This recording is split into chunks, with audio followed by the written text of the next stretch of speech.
கோவப்படுத்துறதுக்குன்னே சிலர் இருக்காங்க அப்படின்னு நினைக்கிறீங்களா? அந்த கோவப்படுத்தக்கூடிய காரியங்கள், கோவப்படுத்தக்கூடிய அந்த மனுஷர்களை எப்படி மேனேஜ் பண்ணணும்ன்றத நீங்க தான் யோசிக்கணும். கோவத்தினால உங்க உடல் ஆரோக்கியத்திற்கு எவ்வளவு பின்விளைவுன்னு தெரியுமா? கோபம்ன்றது அது ஒரு எமோஷன் தான். நமக்கு எப்படி ஒரு சந்தோஷம் நமக்கு கிடைக்குதோ, அது மாதிரி கோபமும் அது ஒரு நேச்சுரலா வர்ற எமோஷன். கோவப்படும் பொழுது ஸ்ட்ரெஸ் ஹார்மோன் அதிகமா சுரந்து உங்க இன்டர்னல் ஆர்கன்ஸ் உள் உறுப்புகளை பாதிக்குது.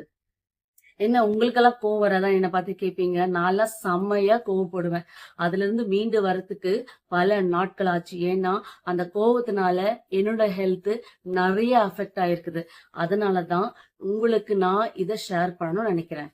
மெடிக்கல் லைன்ல இருக்கிறதுனால சொல்றேன். இந்த கோவத்தினால நிறைய பிரச்சனைகள் நம்ம உடம்ப வந்து பாதிக்குது. மத்தவங்க நம்மள கோவப்படுத்துவாங்க, நம்ம மத்தவங்கள கோவப்படுத்துவோம். கோவப்படாத ஒருத்தர் கூட இந்த உலகத்துல இருக்க மாட்டாங்க. ஆனாலும் இந்த கோவத்தை குறைக்கிறதுக்கு கண்டிப்பா ரெமெடிஸ் இருக்கு. நீங்க தான் அதை கண்டுபிடிச்சு சின்ன சின்ன விஷயங்களுக்கு கோவப்படுறதை நம்ம தவிர்த்துக்கலாம். ஏன்னா கோவப்படுறதுனால யாரு பாதிக்கப்படுறாங்க? மத்தவங்க கிடையாது.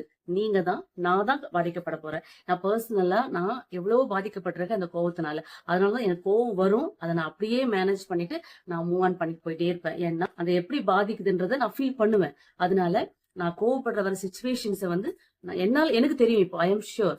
ஏன்னா நான் கோவப்பட்டா நான் கண்டிப்பா பால்பிட்டேஷன், படபடப்பு இருக்கும். அதுக்கப்புறம் இரிட்டேஷன் இருக்கும். ஒரு நாள் ஃபுல்லா வந்து நம்மளால கான்சென்ட்ரேட் பண்ண முடியாது வேலையில. மத்தவங்கள எரிஞ்சு எரிஞ்சு விழுவோம். அப்படி எரிஞ்சு இரிட்டேட் ஆயிட்டு இருக்கும் பொழுது இன்னும் அதிகமான கோவம் வரும். ஒரு நாள் 5 நிமிஷம் கோவம்ன்றது ஒரு நாள் கோவம், 2 நாள் கோவம், 1 மாசம் கோவம், அடுத்து டேப்லெட்ஸ். 5 நிமிஷம் கோவம்ன்றது ஆயில் ஃபுல்லாவும் நம்ம பாதிக்கப்படாம இருக்கிறதுக்காக நம்ம அந்த கோவப்படுத்துற சுச்சுவேஷன்ஸையும் கோவப்படுத்துற மனுஷங்களையும் எப்படி ஓவர் கம் பண்ணி நம்ம ஹாப்பியா ஹெல்த்தியா இருக்கலான்றத நீங்க தான் கண்டுபிடிக்கணும்.